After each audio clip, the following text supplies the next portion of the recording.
Distributions of Power and Needs, Conflict Theory by Andrew, Bethany, Elise, and Julie.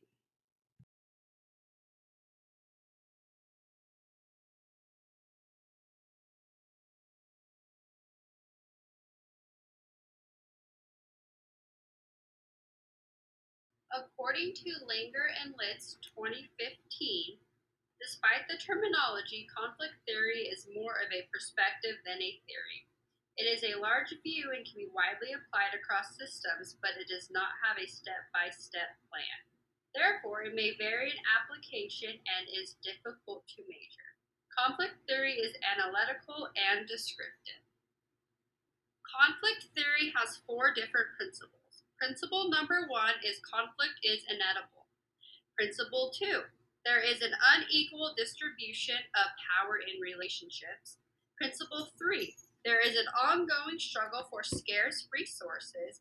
And the last principle, principle four, whoever has the most power controls the distribution of resources. Conflict theory suggests that conflict is inevitable because of the lack of resources available to all people in a society. That comes from Langer and Litz 2015, page 116. According to Langer and Litz 2015, for social workers, conflict can be a signal that change may be possible. This can also lead to good outcomes. Marx's political economic theory, termed dialectical materialism, provides the foundation for understanding and distinguishing power differences. That also comes from Langer and Litz 2015, page 102. A dialect is essentially an ongoing debate. There are always two sides to an issue. To understand the application of conflict theory at multiple levels, a basic understanding of Marx's dialectical materialism is in order. Langer and Litz 2015, page 103. Conflict theory offers the explanation that people are competing for scarce resources, which also explains why some policies favor certain groups over others. Conflict theory also acknowledges that those in power are more likely to support policies that are friendly to their group.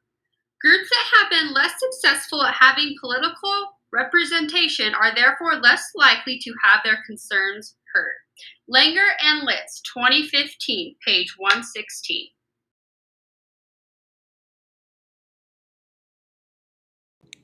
Social work practice settings. Conflict theory was initially used in macro practice. However, lack of power balance allowed for miscellaneous use. For example, state or federal government, macro practice, organizations in business, meso practice, and individual or family counseling, micro practice.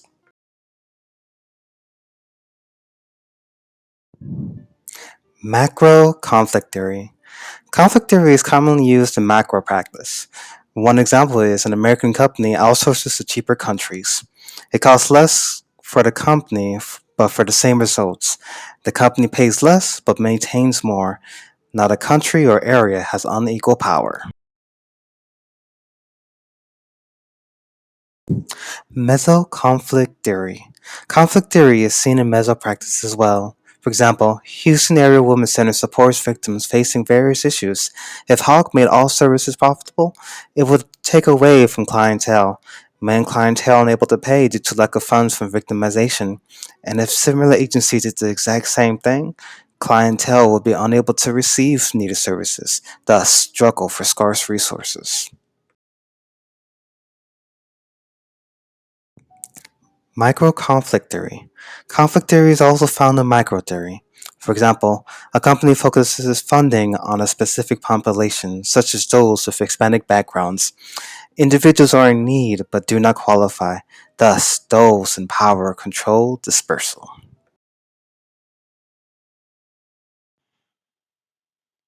Conflict theory, just like anything else, comes with some strengths and weaknesses.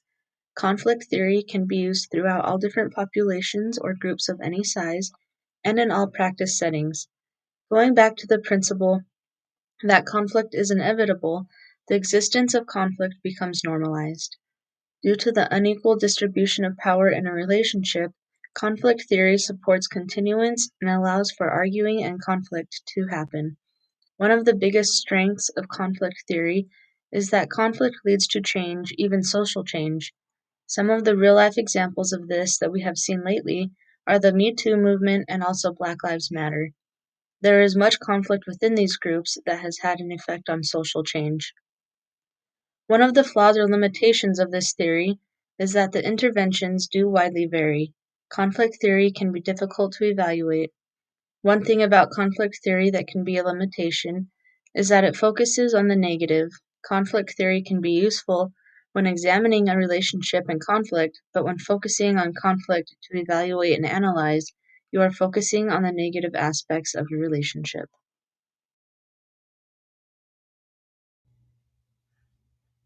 We have looked at the 4 different principles of conflict theory and how conflict theory can be used in many settings and within different populations and social work. Conflict theory, like any theory, has strengths and limitations when being used. However, conflict theory is one that can lead to definite change within a system when being used correctly. This presentation was put together by Andrew, Bethany, Elise, and Julie.